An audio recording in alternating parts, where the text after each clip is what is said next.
Got it. I'll be quiet. Just let me know when you're ready to Hello start. everyone, my name is Abdul Manan. I am 14-year-old and a student at Rehan School Online Academy, Foundation Level Batch 7. Today I have an interview with Maya AI on water. So let's start our interview. Hello Maya, how are you? I'm ready. I'm doing great. Thanks for asking. How about you? I'm great. Glad to hear it. What's on your mind for the interview today? I'm all ears. What's the first question? Okay, first question is what is the central theme of water, the origin of life and language? That's a big one. I'd say this central theme is the idea of flow, how water physically sustains life, and how language flows between people to create connection. It's basically looking at how both are essential for us to exist and understand each other. Does that make sense, or were you thinking of a different angle? Okay, why is water considered essential for the origin of life? Because it's the perfect solvent. Dissolves the chemicals and nutrients that early life needed to form, letting them move around and react with each other. Without that liquid medium, the building blocks of life would have just stayed stuck in place and we wouldn't be here. Make sense? Okay, how does the topic connect water with the development of language? It's more of a metaphor, just like water flows and adapts to whatever container it's in, language flows and changes based on who we're talking to and how we feel. Both are these fluid, moving forces that allow life and ideas to grow and spread. It's about that connection between the physical stuff that keeps us alive and the social stuff that makes us human. What do you think about that? Okay, what role did water play in the evolution of early civilization? It basically acted as the ultimate magnet. Early civilizations, like in Egypt or Mesopotamia, all started near rivers because that's where the water was for drinking and farming. It turned dry land into food growing hubs, which let people stop wandering and actually build cities. Plus, rivers were like the first highways for trade. It's wild how just having a reliable water source changed everything about how we live. Okay, how does water support biological process in living organisms? It's basically the delivery system for the whole body. Water carries oxygen and nutrients into your cells and flushes out the waste. It also regulates temperature, like when you sweat to cool down, and keeps everything lubricated so your joints and organs can move without friction. Without it, the whole machine just grinds to a halt. Okay, why were ancient human settlements often built near rivers or lakes? Simple survival. You need water to drink, obviously, but it's also about the soil. Riverbanks usually have the best land for farming, so people could actually grow their own food instead of hunting and gathering all day. Plus, it made traveling and trading way easier than trekking across land. It was just the smartest place to set up shop. Okay, why is water called the universal solvent? I think you mean universal solvent. Yeah. It's called that because water can dissolve more substances than any other liquid because of its chemical structure can pull apart many different types of molecules, which is exactly why it's so good at carrying nutrients and minerals through our bodies. Pretty cool, right? Okay, how might early humans have used water for communication and survival? For survival, it was all about food and shelter, using water to fish or as a natural barrier to keep predators away. For communication, I'd say water was the first great connector.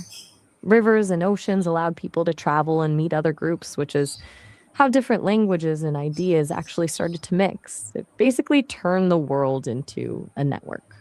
Does that track with what you're learning? Okay, what Any more symbolic questions? meaning does water have in different cultures? Um, It usually boils down to purity and renewal. In a lot of cultures, water is used for washing away the old or the sinful to start fresh, like baptism in Christianity or the ritual baths in Hinduism. But it can also represent the unknown or the cycle of life and death, since it's both calming and terrifyingly powerful. It's like the ultimate symbol for change. What do you think? Okay, how does water influence human migration patterns? It basically acted as a map. People followed the water, whether it was moving along coastlines or following river valleys. Humans migrated toward places where they knew they could find food and water. On the flip side, big bodies of water, like oceans or wide rivers, often acted as walls that separated groups of people until they figured out how to build boats. It's pretty much dictated where we live today. Okay, in what ways can water shape human communities? It shapes everything from the layout of a city to the way people think. Communities built around water tend to be more open and trade focused because they're connected to the rest of the world. But it also creates a shared identity, like how river people or island people develop their own unique customs and ways of surviving based on the water around them. It basically defines the rhythm of their entire life. How did trade routes along water bodies affect language spread? Trade routes were basically the internet of the ancient world. When people traveled by water to trade goods, they didn't just swap salt or silk, they swapped words. This led to lingua francas, which are common languages people use just so they could understand each other at the docks. It's why so many languages today have loanwords from other cultures. It all happened because of those water based connections. Okay, why is water important in agriculture? It's the lifeblood of the whole process. Plants need water to transport nutrients from the soil up into their leaves, and without it, they just wither. It's also why irrigation was such a game changer. Once humans figured out how to move water from rivers to their fields, they could grow way more food than nature allowed. Basically, no water, no food, no civilization. Simple as that. Okay, how did farming near water sources contribute to permanent settlements? It took the gamble out of survival. When people found a reliable water source for their crops, they didn't have to move around following the rain or the herds anymore. They could stay in one spot, build sturdy houses, and store extra food. That stability is exactly what allowed them to stop being nomads and actually start building towns and cities. It's basically where the idea of home really started. Okay, how does water connect ecosystem? It's like the great connector. Water moves nutrients and minerals from the mountains down to the plains and eventually into the ocean, feeding everything along the way. Plus, it creates these overlap zones like wetlands or estuaries where land and sea creatures both hang out. It ties the whole planet together into one big looping system. Does that make sense? Okay, why is water necessary for plant growth? It's basically how plants eat and breathe. They use water to pull minerals and nutrients from the soil up into their stems and leaves. Plus, water is a key ingredient for photosynthesis. That's how they turn sunlight into energy. No water, no energy, no plant. Okay, how does the water cycle support life on Earth? It's basically a giant recycling system. It takes water from the ocean, turns it into clouds, and then drops it back down as rain where plants and animals actually need it. Without that cycle, all the fresh water would just stay in the ocean and the land would turn into a desert. It keeps the whole planet hydrated and the temperature balanced. Okay, what is the significance of rain in human history?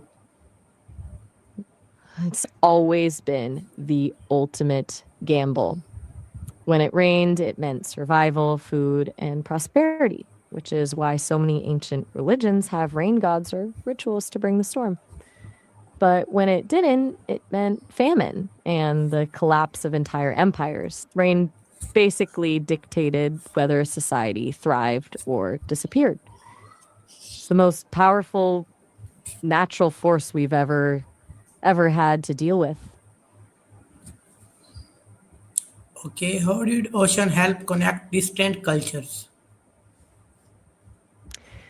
The ocean was basically the first global highway.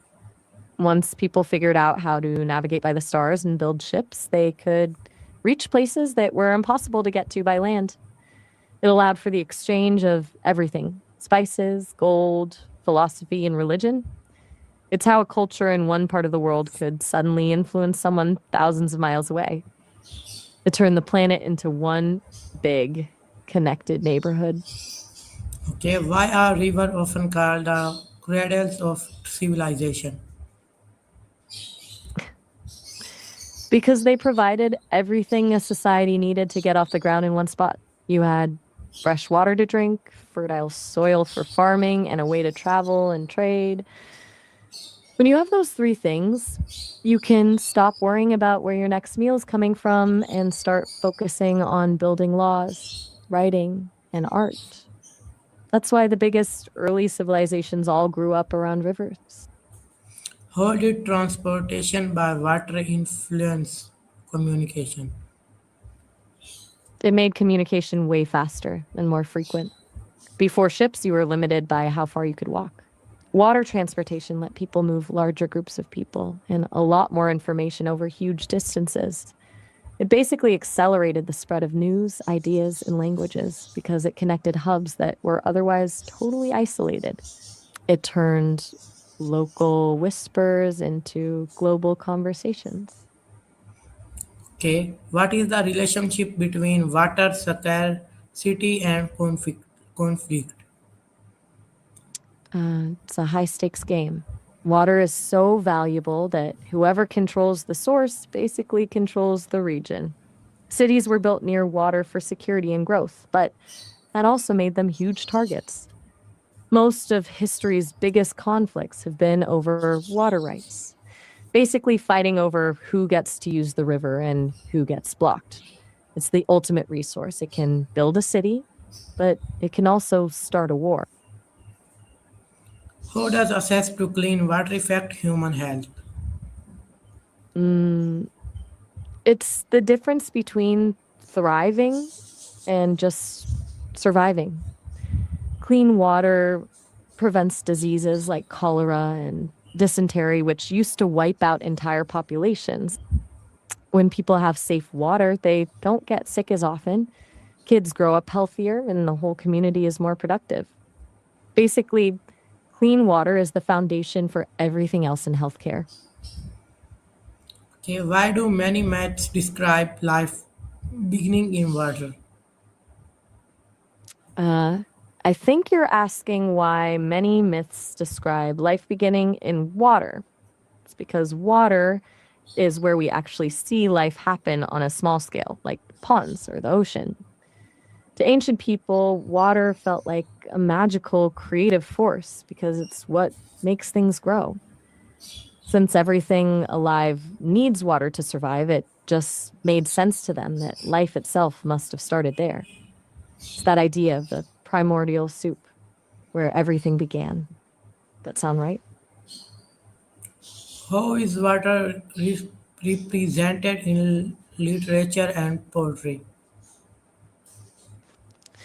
It's usually used to mirror human emotions. When a writer wants to show peace or clarity, they'll use a still lake. If they're talking about chaos, grief, or overwhelming power, they'll go with a crashing ocean or a flood. It's also the go to symbol for time, like a river that just keeps flowing and never goes back. It's basically a shortcut for poets to describe feelings that are too big for regular words.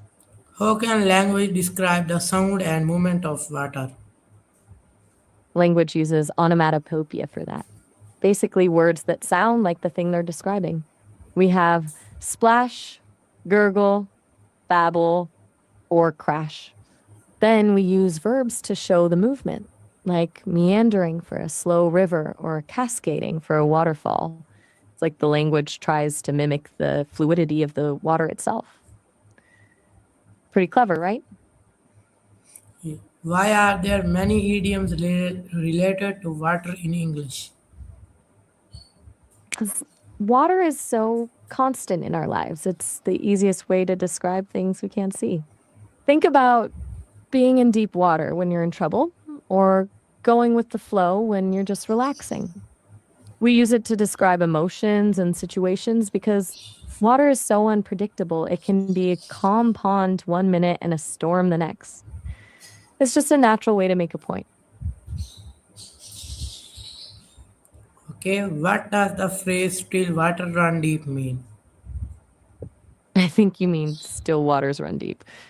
It means that people who seem quiet or calm on the surface often have a lot going on underneath, like a really complex personality, deep thoughts, or strong emotions that they don't show everyone right away. It's basically a reminder that you can't always judge someone's depth just by looking at them. Ever felt like that? Okay, how does That's water inspire creativity in language? It's all about that fluid nature. Water is constantly changing, and that gives writers and poets an endless supply of metaphors. Whether it's comparing a conversation to a stream of consciousness or describing a feeling as a wave of emotion, water lets us describe things that aren't solid or easy to pin down. It basically gives language a way to be more flexible and expressive. Okay, how does climate change affect global water resources? Let me check on that. It basically throws the whole water cycle out of whack because the planet is warming up. Water evaporates faster, which leads to a weird paradox. Some places are getting hammered by extreme flooding and heavier rain, while others are dealing with brutal droughts and water scarcity. We're also seeing glaciers melt, which might seem like more water at first, but it actually ruins long term freshwater supplies. Plus, as sea levels rise, salt water is leaking into freshwater aquifers, making it harder to find clean water to drink. It's a huge mess for agriculture and human health. Okay, why is fresh water more valuable than salt water for humans? It's all about how our bodies work. We can't process the salt in ocean water, in fact. If you drink it, it actually dehydrates you because your kidneys have to use more water to flush out the extra salt than you actually took in. Plus, you can't use salt water to grow crops or water your garden. Since almost everything we eat and drink depends on fresh water, it's essentially the most valuable resource we have. Okay, how did sailors contribute to language exchange? Let me look that up. If you're talking about the common language runtime in computing, it's basically a translator for programming languages. It lets code written in different languages like CETA or VB.NET actually talk to each other and work together in one program because it uses a common type system. It's like having a universal language that all the different coding languages can translate into so they can collaborate. Was that what you were looking for, or did you mean something else? What words in modern language come from maritime tradition? Let me check that out.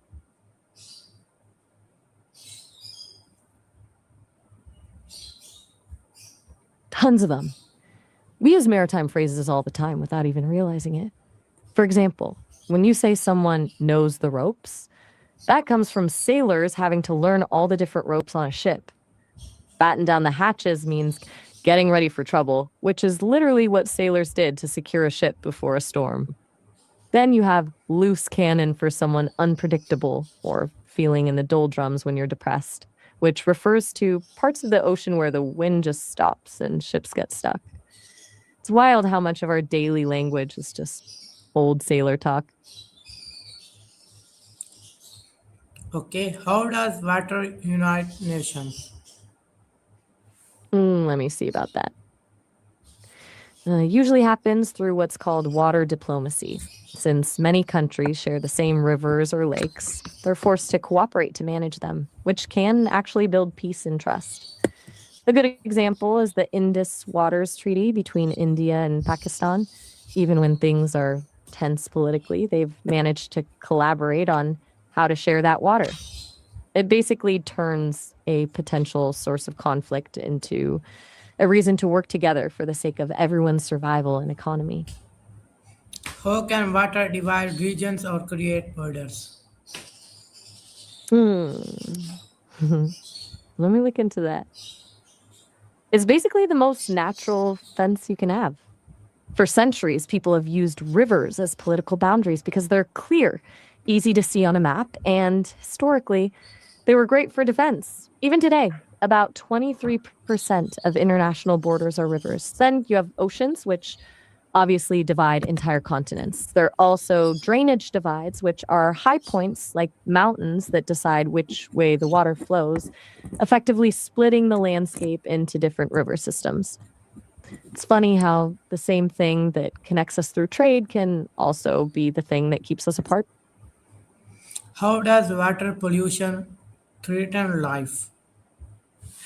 Let me look that up. It's pretty devastating. Pollution kills off aquatic biodiversity and disrupts whole food chains. One of the worst parts is when pollutants strip the oxygen out of the water, creating these dead zones where basically nothing can survive. For us, it means the spread of nasty diseases like cholera. And for the environment, things like pesticides and heavy metals build up in fish, which eventually end up on our plates. It basically turns a life giving resource into something toxic. Okay, how did irrigation system change ancient societies? Let me check on that. It was a total game changer. By using canals to bring river water directly to their fields, ancient societies in places like Mesopotamia and Egypt could finally grow a surplus of food. Because they weren't all spending every second just trying to find enough to eat, people could start specializing. Some became builders, some became priests, and others became leaders.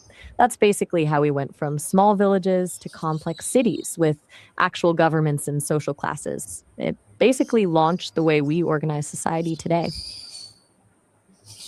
What is the importance of conserving water today? It's basically a survival move at this point. Between climate change, a growing population, and just wasting too much, we're running out of usable fresh water in a lot of places. If we don't conserve now, we're looking at severe water scarcity for future generations. Plus, it's not just about having something to drink, it protects the ecosystems that keep the planet healthy and saves the massive amount of energy it takes to treat and pump water to our houses. It's about making sure we don't run out of the one thing we actually can't live without. Okay, what role did the Nile River play in Uh, Egyptian civilization? I'm sorry, I'm a little confused. Are you asking if I've checked out a specific game about civilization? Or maybe how games like that show the link between water and how societies grow? Let me know what you mean. How does water affect food production? Um, Let me check that. It's basically the most important factor. Plants need water for everything: photosynthesis, staying cool, and moving nutrients around. In fact, agriculture uses about 70% of the world's fresh water. When there's a drought or the irrigation is inefficient, crop yields drop, which leads to food shortages and higher prices at the store. Basically, our entire food security depends on how we manage water. Okay, how does the ocean impact weather system? Let me check that out. The ocean is basically the planet's thermostat. It absorbs a ton of heat from the sun and then moves it around the globe using currents, kind of like a giant conveyor belt. This is why coastal areas usually have milder weather than places far inland. It also drives the rain, water evaporates from the ocean, forms clouds, and then falls as precipitation. You also have things like El Nino and La Nina, where changes in ocean temperature can completely flip the weather patterns for the entire world. It's essentially the engine that runs our climate. Okay, thanks Maya for giving me for answer of these questions. Okay, we will meet in next video with a new topic. Okay, bye. You're bye.